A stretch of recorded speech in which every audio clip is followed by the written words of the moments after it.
आज मैं आपको एक कहानी बताने वाली हूँ। इस कहानी में एक सांप होता है, एक गांव में रहता है और बहुत जहरीला होता है। वो आते जाते सबको काटते रहता है।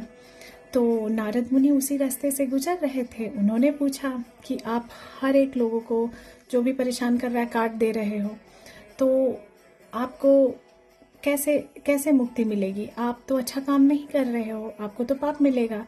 तो सांप कहता है मुनि से कि हे मुनि, आप बताइए कि मेरा उद्धार कैसे होगा। तो मुनि कहते हैं कि आप मत काटो किसी को और किसी को तकलीफ मत दो। और नारद मुनि चले जाते हैं। तो कुछ समय बाद जब नारद मुनि वापस लौटते हैं तो वो देखते हैं कि सांप तो घायल अवस्था में है, उसे काफ़ी चोटें लगी हैं। तो नारद मुनि पूछते हैं कि ये क्या हुआ तुम्हारे साथ?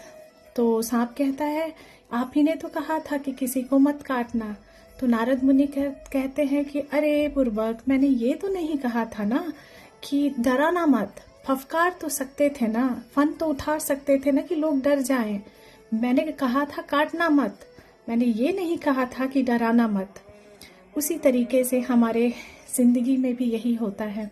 जैसे कि एग्जाम्पल दूं कि एक बच्चा है जो स्कूल जाता है, माँ बाप कहते हैं लड़ाई मत करना, किसी पे हाथ मत उठाना, बदमाशी मत करना, और वो उसका टिफिन चुरा के लोग खा लेते हैं, उसको बुली करते हैं, उसको मारते हैं और वो कुछ नहीं करता है। तो इस अवस्था में पेरेंट्स ने ये नहीं कहा है आपसे कि आप मारना मत, तो आप डरा भी नहीं सकते हो। आप भी एक लपड़ का इशारा कर सकते हो, टीचर से कंप्लेन कर सकते हो, थोड़ा धक्का दे सकते हो जब आप पे दुविधा है।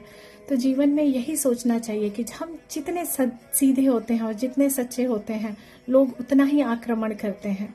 तो हमें उस सीधापन और सच्चाई का फायदा उठाते हैं लोग, तो हमें उन्हें डराना तो आना चाहिए, नहीं तो वो तो चढ़ ही जाएंगे। तो इसी से हमें ये पता चलता है ज़्यादा सीधा होना, ज़्यादा सच्चा होना भी अच्छा नहीं है, क्योंकि सीधे सच्चे लोगों पे ही सबसे ज़्यादा आक्रमण होता है। तो अपने बचाव में अपनी हाथ को उठाया जा सकता है, अपने बचाव में जो किया जाए वो करना चाहिए।